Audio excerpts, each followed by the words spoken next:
Hello everyone, welcome to my another blog. অনেক দিন পরে বাবার বাড়িতে বেড়াইতে আসি, তো ভাবলাম সবাই মিলে একটু ঘুরতে পারে। তো এদিকে মামাম দেলাইছে তার মামার টাটা, আর এদিকে দেখো দোকান খোলা দিক খালাইছে, মানে মামামের কিছু একটা কিনতে হইব।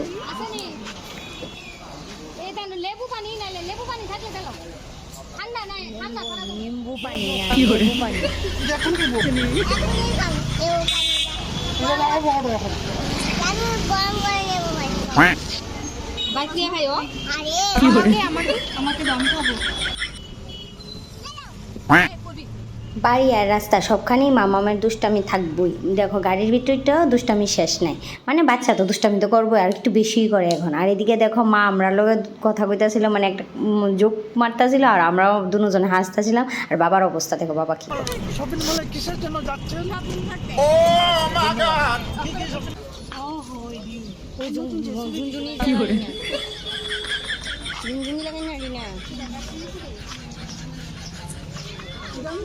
ঝুনঝুনি ওয়ার্ডটা যে আমি কীভাবে কইলাম আমি নিজেও জানি না, মানে তো পরে ভিডিওটা দেখে আমি নিজেই হাসতেছি। আর এদিকে দেখো তারা প্রাইস দেখতেছে, মানে কিনবো কি কিনতো না ভাবতেছে। আর এদিকে দাদু নাতিনের দুষ্টামি তো শেষইও না।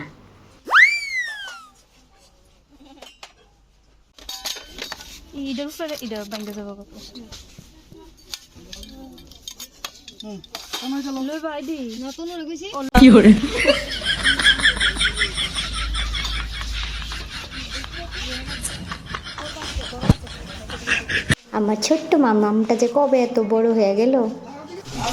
আমরা সংসারের জন্য বাজার করছি।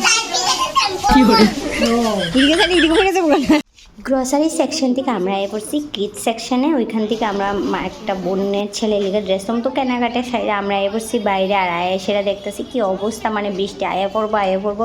তো আমরা তাড়াহুড়া করে বাইরে একটা খাওয়ার জায়গা খুঁজতেছিলাম। আর এটি আমরা পুজিং, মানে এটা আমরা চুলিয়েই থাকি কোনোখানে গেলে। তো এদিকে আইসি একটা ছোট্ট মোটো রেস্টুরেন্টে সেটা বসে একটু রেস্ট করতেছি। প্রথমত মানে প্রচণ্ড ভিড় রাস্তাতে, আর বৃষ্টি আইতেছে। আর এদিকে দেখো মামামের রিয়েকশন, খুশি, কোথাও গেলে খুবই খুশি উনি। তো এইদিকে মোমো আইসে, মামামার প্রিয় জিনিস, তো মোমো খাইতে মামাম খুবই ব্যস্ত। তো এখন আই পড়ছে বৃষ্টি, তো তাড়াতাড়ি জায়গা আমরা বাড়িতে, কারণ বৃষ্টিটা বেশি লেগা পড়ে দেয়, বাড়িতে যেতে পারতাম না। আর রাত্র হয়েছে অনেক, প্রায় 8টা-9টা বাজে আমরা যে বাইরেছি বিকালবেলা 4টার দিকে, আর এখন বাজে আছে 8টার উপরে। তো এখন জায়গা বাড়ি, চারিদিকে মামাম আর পারতেছে না দীক্ষা, বনে কুলে লয়ে লেছে মামামরে। আবার কয়ে লামবো, আবার লামাই দিছে। এই মামামের দুষ্টামি কন্টিনিউ চলিয়ে যা, বাড়ির থাকুক বাইরে থাকুক সব সময় দুষ্টামি করবো। আর রাস্তার ভিতরে তো মানে হাঁটা যায় না, এত জাম, যেমন গাড়ি এমন ড্রেন, মানে ধুলাবালি। তো দেখা হইব পরের ভিডিওতে। ভিডিওটা কেমন লাগছে জানাও, টাটা।